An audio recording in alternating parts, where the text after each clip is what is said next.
Hello there, back again. Petrophysics rocks, remember? Petrophysics rocks.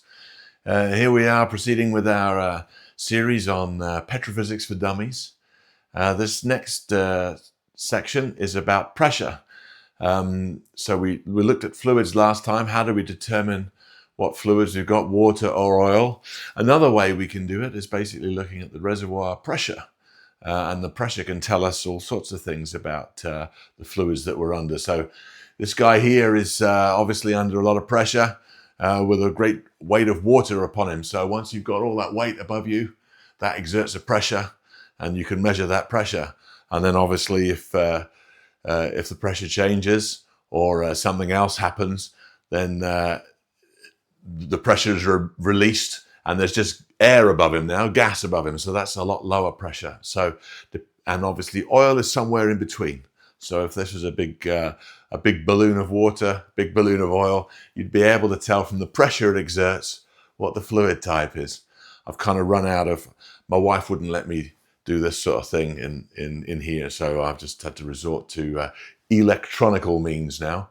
But hopefully, let's move on. Remember, subscribe, like, all the usual stuff, and keep those comments coming, or even starting, and I'll try and address some of them as best I can. Okay, so let's go. Let's have a look at the this is the next one now, the formation pressures, how we can tell the fluids. Let's go. Cheers. We can also determine fluid type information by making formation pressure measurements.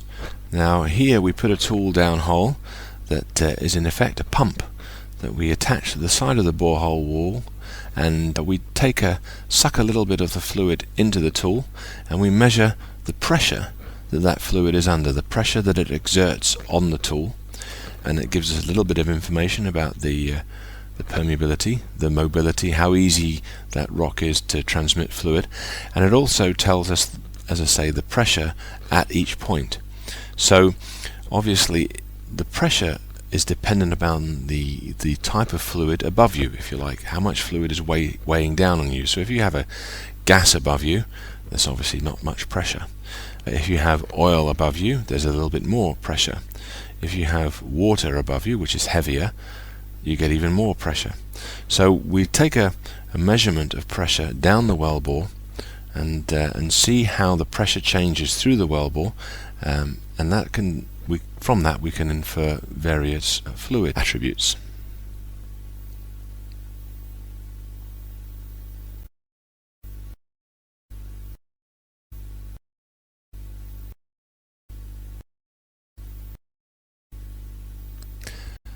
So we take a series of measurements of pressure down through the wellbore, and these measurements are stationary measurements, and at each point we take a pressure reading, and as we come down here we see that the pressure increases, and here it's a little bit clearer. I'll put some lines on it. Here, for example, are the points in the water leg.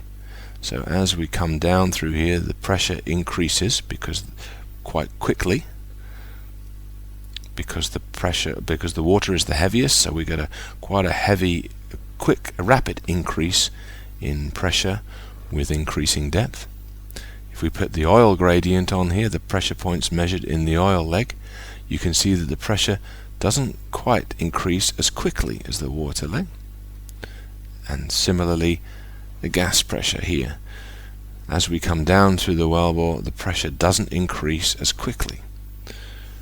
So with those three fluid gradients, we can actually put the intercepts on, and we can determine where the effective gas to oil contact is, and the oil to water contact, where the main fluid changes.